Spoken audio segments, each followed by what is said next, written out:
Assalamualaikum warahmatullahi wabarakatuh. Selamat pagi kepada dosen Intan Renata Silitonga SPOGK, MKes, dan teman-teman lainnya yang berbahagia. Pertama-tama, marilah kita panjatkan puji syukur kehadirat Allah karena telah memberikan rahmat sehingga kita dapat berkumpul di dalam Zoom ini.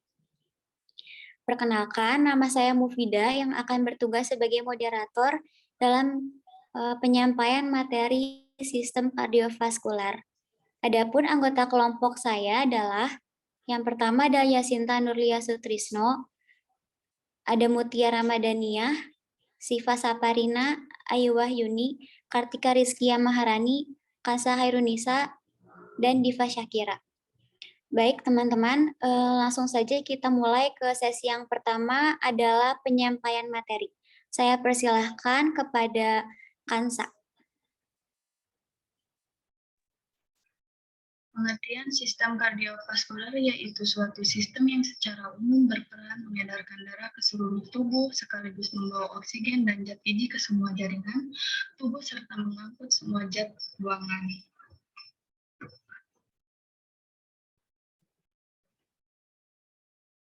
Terdiri dari apa saja sistem kardiovaskular, yaitu ada jantung adalah pompa otot berulang 4 yang mendorong darah mengelilingi sirkulasi.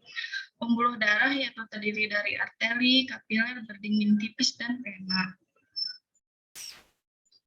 Fungsi sistem kardiovaskular yaitu untuk mengangkut nutrisi, oksigen, dan hormon ke seluruh tubuh dan melepas limbah metabolik, karbon dioksida, limbah, dan nitrogen. Pelindungan tubuh oleh sel darah putih, antibodi, dan protein komponen yang beredar dalam darah dan mempertahankan tubuh terhadap mikroba asing dan toksin. Mengatur suhu tubuh, pH cairan, dan kadar air sel. Yang keempat yaitu untuk memastikan homeostatis intraseluler.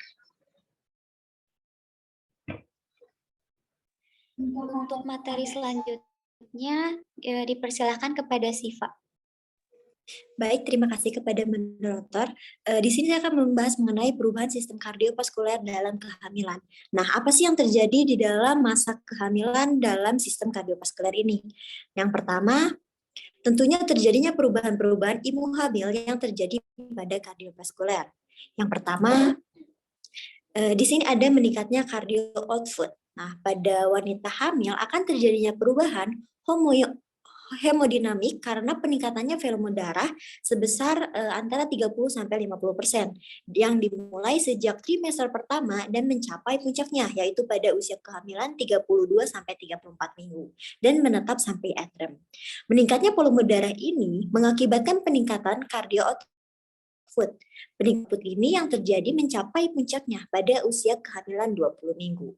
Kemudian perubahan yang kedua, terjadinya sindrom kehamilan hipotensi supinasi.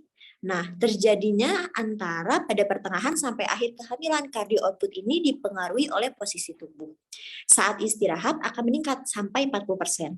Posisi supinasi akan memberikan gejala hipotensi yang disebut dengan supihipotensive syndrome of epidensi. Nah, pada awal kehamilan terjadinya penurunan tekanan darah dan kembali naik secara perlahan mendekati tekanan darah tanpa kehamilan pada saat kehamilan atrem.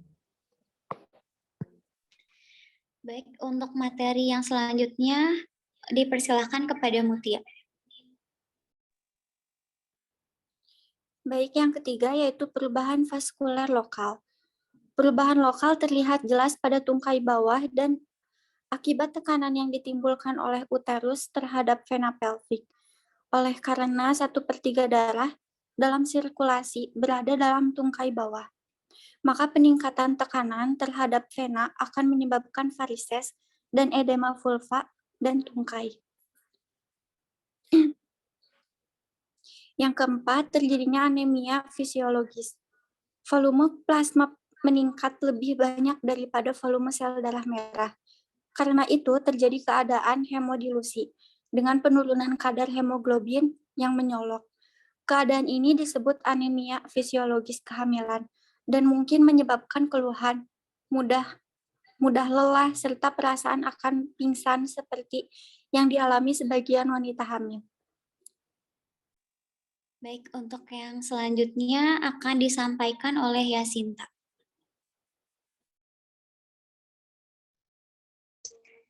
Selanjutnya ada perubahan anatomi pada sistem kardiovaskuler. Yang pertama, penebalan otot dinding ventrikel pada trimester 1. Yang kedua, terjadi dilatasi pelebaran secara fisiologis pada jantung. Yang ketiga, hipertrofi jantung dan posisi jantung bergeser ke atas dan ke kiri. Yang keempat, pada fonokardiogram terdapat splitting atau bunyi jantung tambahan, murmur sistolik dan murmur diastolik.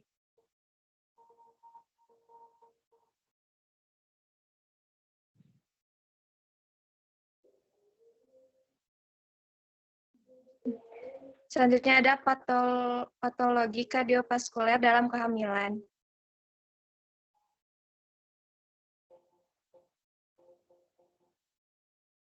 Kehamilan menyebabkan terjadinya sejumlah perubahan fisiologis dari sistem kardiovaskuler yang akan dapat ditolerir dengan baik oleh wanita yang sehat, namun akan menjadi ancaman yang berbahaya bagi ibu hamil yang mempunyai kelainan jantung sebelumnya. Untuk materi yang selanjutnya akan dibawakan oleh Aywa. Baik, terima kasih. Yang selanjutnya ada penyakit jantung pada kehamilan. Menurut IKAPI tahun 2008 dalam gaya hidup dan penyakit modern, penyakit pada kardiovaskuler adalah penyakit yang disebabkan oleh adanya gangguan fungsi kerja jantung karena tidak ada kuatnya aliran darah.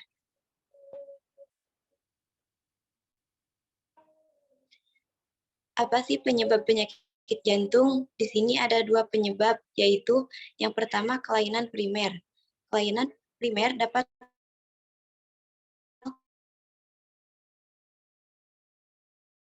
kardiomiopati.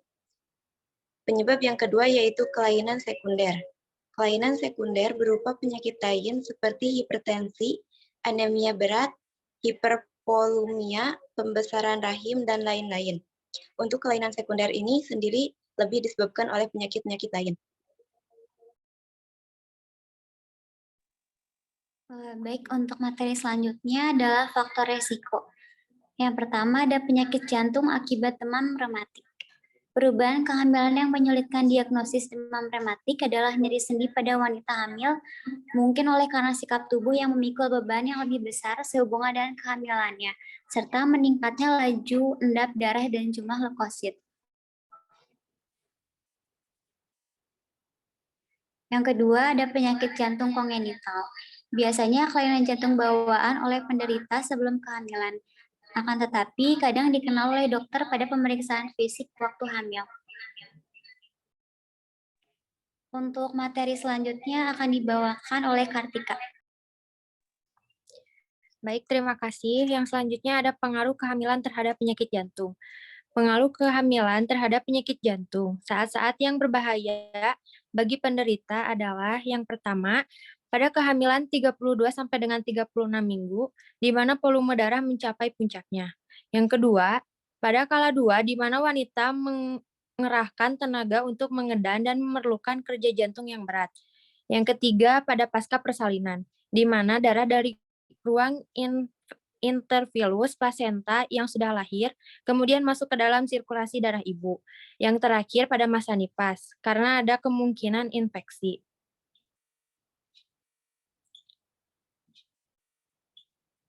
Yang selanjutnya ada tanda dan gejala. Menurut Sinclair tahun 2010, beberapa tanda dan gejala pada ibu hamil yang memiliki penyakit jantung selama kehamilan meliputi adanya nyeri dada terkait akibat aktivitas dan emosi ibu, sesak napas berat baik itu saat istirahat maupun terjadi di malam hari, dan sinkop atau kehilangan kesadaran karena kekurangan suplai oksigen di otak. Akibat beberapa gejala tersebut, ibu akan cepat merasa lelah dan susah beraktivitas. Untuk materi yang terakhir akan disampaikan oleh Diva.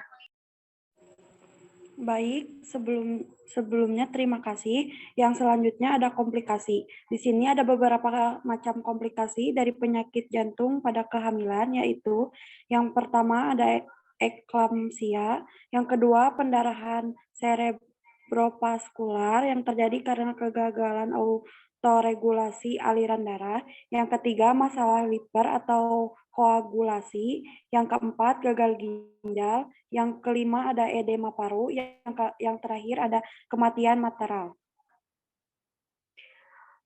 Efek penyakit jantung pada ibu hamil. Penyakit jantung selama kehamilan dapat menimbulkan pemburukan gejala dari ibu. Hal ini dapat terlihat dari peningkatan aritmia dan CHF yang membutuhkan peningkatan terapi obat kardiovaskuler selama kehamilan, juga perlu dirawat inap.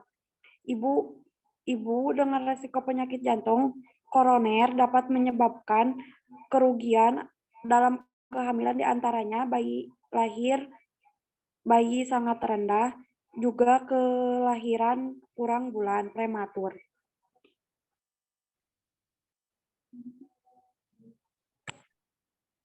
Demikian presentasi dari kelompok kami. Sebagai moderator, saya meminta maaf atas segala kekurangan. Wassalamualaikum warahmatullahi wabarakatuh.